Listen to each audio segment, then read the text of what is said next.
All right. Awesome. The reason I named this one, Declare the Glory, fields are white to the harvest or whatever. It's dealing with John 4:14 or whatever. And it talks about whoever drinketh of the water that I give shall never thirst, but the water that I shall give him shall be in the well of water, springing up into everlasting life. All right, you got to put things in context about what the well is. And it goes on and it talks about the woman said unto him, Sir, give me this water that I thirst not, neither come hither to draw. Jesus said unto her, Go, call thy husband and come hither. And the woman answered and said, I had no husband. And Jesus said unto her, Thou hast well said, I have no husband, for thou hast had 5 husbands, and he whom has not thy husband is okay. But anyway, go to it, John 4:14 or whatever. And talking about the well of life, we know where life comes from. Life comes from family. It comes from a partnership. It comes from Adam and Eve, going back to the beginning or whatever. Is we think about what motivates us in life, and what motivates everybody in life is that they want to have a partner, somebody to ease their burden. And a lot of times I know I can speak from my relationship with my wife. It's been rocky, and we've both done things that aren't good. And you get into these situations where sometimes you maybe are headed in the same direction. Your work to try to get to the same place. And then what happens is you take on new roles in that relationship, and it says where Jesus says, Thou has had 5 husbands. I know I can speak for myself is, sometimes I've been a student of one thing, I've been a worker, and I put on many different hats in a relationship, even, obviously I've been kind of goofy and I've put on some strange clothes, but, the thing of it is that what Jesus is talking about is what motivates us in life is everybody wants to be loved. They want to feel important, and they want to feel like they're part of something that is going somewhere. And that's when you get down here and it talks about the hour cometh when ye shall neither in this mountain nor yet at Jerusalem worship the Father. Ye worship ye know not what. A lot of people don't even know what they're doing. What we worship for salvation is of the Jews. We know that it's been the Jews that brought us the word of God, that it's come through them. And the hour cometh is when the true worshipers, people that really, look to the Bible, look to the principles of the Bible, and the true understanding of the Bible. God is a spirit, and they that worship him must worship him in spirit and in truth. And this is Jaden here. This is one of the something that's been drawn from the well here. It's my grandson. And then we got my daughter. Who is Who's doing the video right now? I'm doing the video right now. No, I am. Okay. So what do you want to tell me about Jesus and the well? What wow? What well?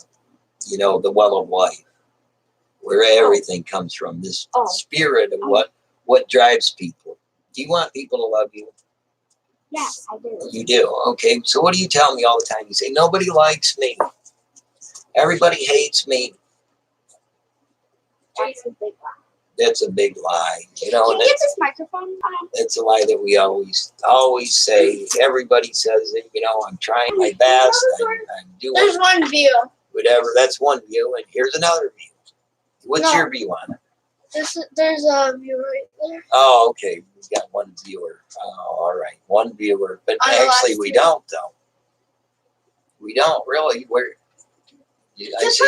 I see 1, 2, 3, 4 viewers right now. I see you. Jaden. You. And this person in the virtual world. You. Me. Me. And you. debating. So right there's a whole bunch of different views, and everybody could read this and get something different. But what I see though is that God is a spirit, and that's why Jesus said, don't look at me in the flesh. Look at these thoughts. What I'm trying to convey to you, that's going to fill your spirit up with this truth. This truth is that life comes from people coming together and they have babies. That's why this whole abortion thing is insane, because that's not where that's where death comes in at. Life comes in the sacrifice that as parents we make for our children. We want our children to be educated. We want them to be able to process things or whatever. And it's something that a lot of the things when I went to school or whatever, we had to do math the long way. We had to do it. And a lot of times, I could have an answer without actually sitting down and writing it down and going through that whole thing. I figured out in my head. And then as my kids got into school or whatever, they allowed calculators. Calculators become commonplace. So then kids could use that to do more things. And now today it's like when I was at my wife's work and I had seen they come up and they punched in the wrong total, and the girl was kind of training, and there was somebody there that was training her or whatever. And the first thing she did is look like a deer in the headlights. Like, oh my God, now what? And then you got the trainer that is being patient, working with her, whatever. And she says, well, okay, right there's a calculator, and then the girl we're going to like pretend here. The girl picks up the calculator, does this.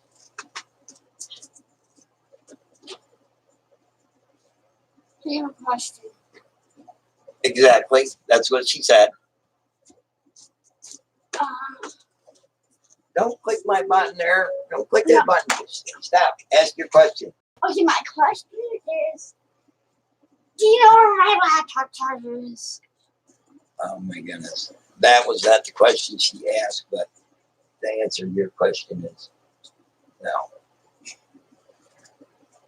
Okay, then I'll dig in the So then it's like, okay, well, type in the amount, all right, okay, that you have. And then it's like you still get this look or whatever, but that's the thing is we've become so reliant on technology that we're not coming together to actually talk. We're not looking at the issues or whatever. And we think that a machine can just figure everything out for us, and I think that's kind of a naive thing, because it's like, what happens if the internet goes down? What happens if your calculator's batteries die? What happens when you have somebody that's relied on this right here and they can't do it the good old-fashioned way? That the reason we have a Bible is because we have the written word. Okay, we'll throw it in the water. It got stained. Okay, well then we got to get a stain fighter.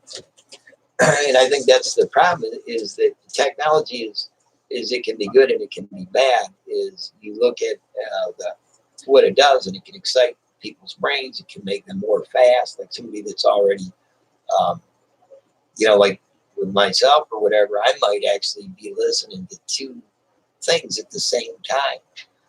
I've tried, like the one day I was like, man, I wonder what it feels like to be God. And if you want to kind of know what it feels like, open up like 10 browsers and put it on 10 different channels or whatever and hit the play button on every one of them and listen to just 10 things coming into your head at one time. And we do something that's a little bit unique as human beings, that I know that on the quantum computing side of it, on the supercomputer side of it, is what they started doing is kind of selectively, viewing things, pop, pop, pop, and we do that as humans. The problem is that we tend to fixate or focus on the things that, like you can drown out maybe 9 of the sounds and focus in on one thing, but you still have this, and I think that that's what happens with people. A lot of people get headaches because they're trying to keep everything. I got to do this, and I got to do this, and I got to do this, and I got to do this, and our emotions, they start building these things up of we're not dealing with, we're not coping, because we can only technically do one, maybe two, if we're lucky, maybe three things at the same time. And that's you know, you got to be pretty talented to do that.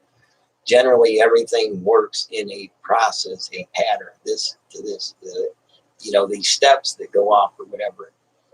But going back to this, when you read, and this is why, you know, I like to look at the Bible as being a guidebook for life or whatever, is people can look at this in so many different ways, but what it's talking about in the things, the fields are white to the harvest. And you see this division between peoples, that you've got double-minded people that think one way and they say something else. You know, and I use that analogy because one of my coping mechanisms is sarcasm. You know, it's like, oh great, you know, our cars broke down. You know, it's not great. You know, that's making an affirmation of a negative. And even some taking and trying to make a video or something, like you may be wanting to teach somebody or whatever. Now, if this technology, Put this on. oh, I'm in the middle of doing something, dude. Okay, because it is so loud. I do this. And that's what I'm talking about, is that what we focus on, what's right in our face, that we have to deal with on a daily basis. And, you know, I think of it, I put it in terms of my wife's work. She works at a country fair. She worked third shift before, and a lot of times they would have third shift doing like making subs and sandwiches and all this stuff or whatever. And on a lot of nights, you know, like on a Friday night, when the bars let out, you know, you could expect these people to make all these things or whatever. Okay, just no, stop, dude, because you're not letting me do this. No, I'm in the middle of doing something. And just like that, if somebody comes in on a bar night and you're supposed to be doing this, and maybe they get belligerent or maybe they get fresh, you know, if it's a female worker, you know, or you got two females on or whatever, you have a group of men that come in that they didn't get lucky at the bar or whatever, and now all of a sudden they see potential victims, you know, they see potential girlfriends, they see maybe the weaker sex, you know, and a lot of times, and so many times, probably I wouldn't even know where to begin to look at the statistics of how many people, or women, females in particular, or whatever, that have been raped, like leaving work or whatever, getting off on you know, second to third shift or whatever, that don't have transportation, that aren't that are having to walk home in the dark or whatever. And these might be good people that try to help other people all day long, but it takes that one encounter with the wrong person to turn this happy person into a fearful person, a feared person, to where now all of a sudden their livelihood is taken from them because they were assaulted, they were abused, they were targeted, they were abused, and they were basically, you know, at that point, then what is that spirit? We've broken that spirit, or somebody broke that spirit, and has got this person in a stage of fear, of anxiety, to where a lot of these women, that happens. You can go to the doctors and you can tell the police, and they'll say, oh, well, we didn't get a good DNA thing, or you know, whatever. And it's one of these things of shame that people don't want to come out with. They don't want to talk about. A lot of women won't talk about it. And, you know, and that's what I tell my grandkids, that's dumb. You know, used to be the terminology was dumb. When you cannot talk, you are dumb. When you hold things inside because you're afraid, or you're shameful, or you're shamed, embarrassed,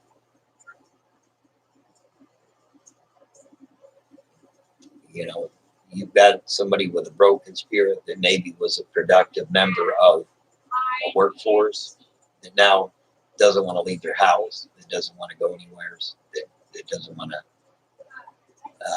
do anything. And now that is a shame, because people are silenced, and emotions are silenced, and so we got to be thinking of the spirit, the spirit in which we do things. And a lot of times I do things in a spirit of anger. I do build things up, and then I get angry, I get agitated, I get overwhelmed when I've got things that I want to do. Because I would like to have a life, but when you have kids, when you have a family, when you have a wife, when you have a husband, you have neighbors, you have work responsibility. We're all just, kind of like trying to juggle, and we've got all these balls up in the air or whatever. But which ones are we holding on to? Which ones are we making a priority? Is our family important? Well, sure. What kind of crap are you going to put up with from your job? There's women that get sexually harassed day after day after day, and you can go to your employer and say, hey, I'm tired of this person saying this. I'm tired of them, brushing my butt every time they walk by and say, oh, we're so sorry. No problem. It was an accident. Okay. Yeah. Okay. And when you go to your employer and the employer says, oh, he don't know any better, or it's okay. It's not okay, because how would the employer like it if they were on that side? So when people go to them in truth or whatever, it's like, when it's a guy that gets harassed or whatever, it's like, oh, it can't be a woman wouldn't harass a man, or somebody that's younger being approached by somebody older, somebody that has money with somebody that's more poor or whatever. And that's people taking advantage of it. And when people do step forward in truth, because that's what it says, in spirit and in truth, where is the truth lie? I mean, the people that are doing these things, they know what the truth is. They know if they intended to do this. And it doesn't matter how much the victim says, look, I want to get along. I want to be nice. I want to do this or whatever, but this is what's going on. What do you do? You just keep silent, just keep quiet, say, well, nothing's going to be done about it. Nothing's ever going to come to matter. If you have people that break in your house day after day and take your things or whatever, what do you do? If you don't have video cameras on everything all of the time, and that's crazy, man. You shouldn't even have to be even thinking about that. Where's the trust at? And that's the thing. I don't know what my wife does when she's at work. I know she's a hard worker, and she works anything like she does here, and I've sat there and watched it. And I see her get overwhelmed. I see her get frustrated because of people that don't do their work or whatever. But she's not. She's only in charge of one little thing. And us as Christians, that's what we are. We're in charge of this. This is the vessel we're going through life in or whatever. And we can decide that we can speak out on things or whatever. But, a lot of times you can speak in truth all day long. But it's like, if you don't have the receipts, like if you don't have the documents, if you don't have this or whatever, you go out and you try to step out in truth or whatever, people are going to say, well, yeah, prove it. Where's your proof? That's because people are double-minded. People don't want the truth to come out. People don't want things to be addressed. They want a convenient truth. And the truth is the truth. And that truth sometimes lays in the middle. Is like if somebody accidentally, 100 times in a week brushes up against some woman's butt, then the truth is he's probably really, really clumsy. So as a Christian, we say, oh, okay, it's okay, just forgive him because this person has no control over their hands. They don't, it's no big deal. Just let it go because it'll all work out in the wash. But that's being a Christian, right? It's like, I think that's a lot of people in their mind is that they think that Christians in the Bible is for people that don't have any backbone, that don't have any spine to them. And what I think is spineless is people that don't want to. mean, if I have to walk to where I need to go to deal with something, that's what I'll do. If I have to raise my voice and be arrogant, and it's not that I don't want to have an ego. I don't want to have anything. I want to take care of my family. Because at the beginning of it, we talk about whosoever drinketh of the water, I shall give him neither thirst. The water I will give him shall be the water of springing up of everlasting life. Well, if you destroy somebody's spirit, isn't that killing somebody? You know, going back again, when we go back to the Old Testament, is Abraham didn't walk. His family didn't become a family by Abraham being all alone. And, you know, how many wives did Abraham have? He only had one wife, as far as what I know. He might have had much more, but we know about Sarah. And then we know about his maid. You know, and there was this jealousy, this rivalry that was going on between the two of them, but it was Sarah, you know, Abraham's wife, the one that he loved, because that's what it's about. It's about love. But this wellspring, you know, is when Sarah started getting old and didn't think she was going to have kids. She got desperate. She got desperate. She said, "Here, you take my maid or whatever, and you have a baby or whatever. I'll raise this baby up is our own or whatever, you know." And then when God comes and he says, "No, you are going to have a baby," you know, they're like, "What? Okay, I got you. You know, sure, God, you're right. You're God." You know, but that's what I love about the Bible, man, is it's so much passion, so much life, you know what I mean? So much truth that we can take as a Christian on our everyday life or whatever and say, hey, this is what's right. This is not what's right. And somebody else may read this and get something totally different than me. You know, they might say, dude, sometimes a well is just a well. You know, and that's okay. But what is the spirit of the message? The message that I see here is the spirit of truth, the spirit and truth. And that's the key words that I see in here, because so many people, and going back to the fields are white to the harvest, is the wheat and the tares.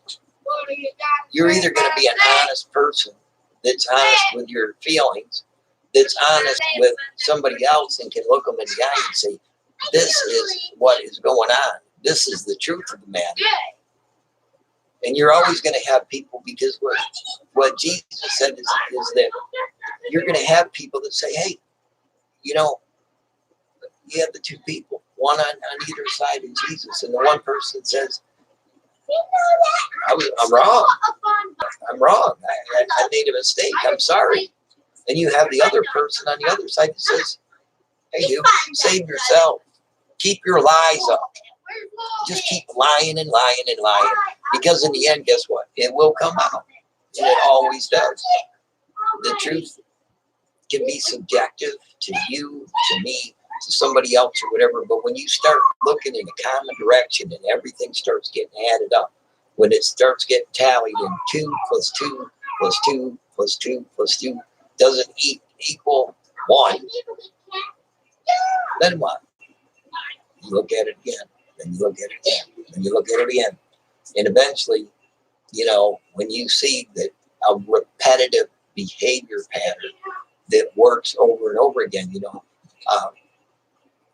I don't like to be a problem causer. I really don't. You know, I like to be a problem solver. And first you got to see there's a problem. Then you got to try to work with everybody involved and bring all this data in. And then you got to try to address it. And then you're always going to have Is this on? more persons. Is this on? No, it's not. Turn it on. Can I turn it on? I don't know if it's plugged in. I win! Copyright. No, copyright. No, this is on YouTube. It's copyright, dude. It's copyright. Oh, this is YouTube. Fair use. I'm going to claim fair use right now. What's it called? The Creek. The Creek. And we're talking about sometimes you can be up the creek. If you know what I mean. All right. Well, I'm going to leave it there. I'm going to leave it